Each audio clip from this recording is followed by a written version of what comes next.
जय माता दी। नवरात्रि के 9 पवित्र दिनों में से सबसे महत्वपूर्ण और शक्तिशाली दिन होता है दुर्गा नवमी। कहा जाता है कि इस दिन माँ दुर्गा समय अपने भक्तों के घर आती है और जो भी सच्चे मन से पूजा करता है उसके जीवन से दुख, रोग और दरिद्रता दूर हो जाती है।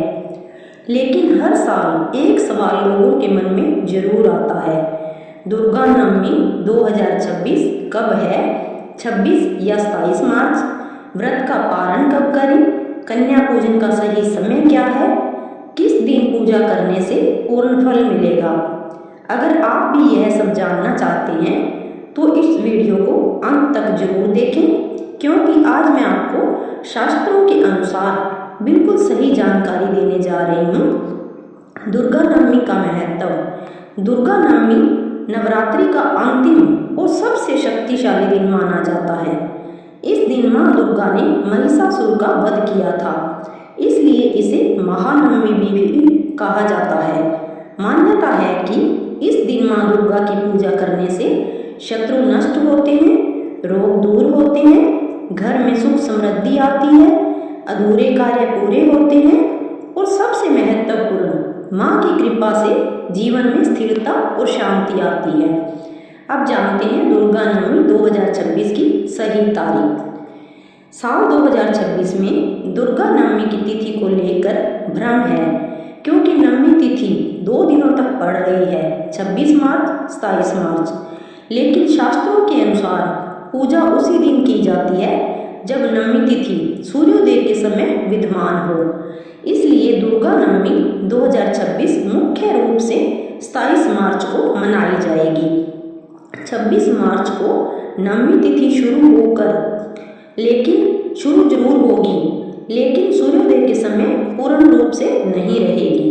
इसलिए पूजा, हवन, कन्या पूजन 27 मार्च को करना अधिक शुभ माना जाएगा। जो भक्त पूरे 9 दिन व्रत रखते हैं उनके लिए नवमी का दिन बहुत खास होता है। यह दिन साधना की पूर्णता का दिन होता है। माना जाता है 9 दिन के व्रत से शरीर शुद्ध होता है, मन शांत होता है, नकारात्मक ऊर्जा दूर होती है, देवी की कृपा प्राप्त होती है। अब जानते हैं कि व्रत का पारण कब करें।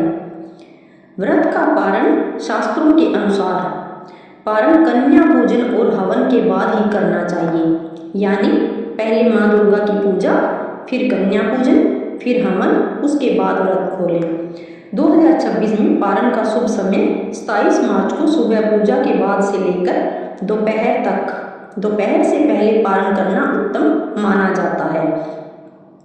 नवमी के दिन कन्या पूजन को सबसे बड़ा पुण्य माना गया है, क्योंकि छोटी कन्याओं को माँ दुर्गा का रूप माना जाता है। 9 कन्याएं माँ दुर्गा के 9 रूपों का प्रतीक होती हैं। कन्या पूजन से घर में लक्ष्मी का वास होता है, दरिद्रता दूर होती है, संतान सुख मिलता है, मनोकामनाएं पूर्ण होती हैं। सुबह आप जानते हैं कि कन्या पूजन कैसे करें। सुबह स्नान करके साफ कपड़े पहनें, फिर घर में पूजा स्थान पर आसन लगाएं, कन्याओं को आदर से बिठाएं, उनके पैर धोएं, माथे पर तिलक लगाएं, चुनरी ओढ़ाएं, फिर उन्हें हलवा, पूरी, चने, फल, मिठाई भोग के रूप में खिलाएं। अंत में दक्षिणा और उपहार देकर आशीर्वाद लें। अब जानते हैं कन्या पूजन का शुभ मुहूर्त। 27 मार्च 2026 सुबह 6 बजे से लेकर दोपहर लगभग 12 बजे तक कन्या पूजन के लिए सबसे शुभ समय माना जाएगा। विशेष रूप से प्रातःकाल का समय सबसे श्रेष्ठ है। अब जानते हैं कि विशेष सावधानियां क्या रखनी चाहिए। कन्या पूजन करते समय कुछ बातों का ध्यान जरूर रखें। कन्याओं को खाली हाथ न भेजें, उन्हें डांटें या अपमान न करें, झूठा भोजन न दें, गुस्सा ना करें, प्रेम और श्रद्धा सबसे जरूरी है। इस दिन आप ये शुभ कार्य भी कर सकते हैं। दुर्गा सप्तशती पाठ, हवन, दान, गरीबों को भोजन, गो सेवा, मंदिर दर्शन, इन सब से माँ की कृपा कई गुना बढ़ जाती है। नवमी केवल पूजा का दिन नहीं बल्कि आत्म शुद्धि का दिन है। माँ दुर्गा हमें सिखाती है, साहस रखो, धर्म का साथ दो, अन्याय का विरोध करो, अपने भीतर की शक्ति को पहचानो। दुर्गा नवमी 2026 27 मार्च को मनाई जाएगी। उसी दिन कन्या पूजन करना श्रेष्ठ है। पूजा के बाद व्रत का पारण करें। माँ दुर्गा से प्रार्थना है आपके घर में सुख समृद्धि बनी रहे, सभी कष्ट दूर हों, आपकी हर मनोकामनाएं पूरी हों। अगर आप भी माँ के सच्चे भक्त हैं तो कमेंट में जरूर लिखें जय माता दी और वीडियो को लाइक व शेयर जरूर करें ताकि माँ का आशीर्वाद सभी तक पहुँच सके। जय माता दी।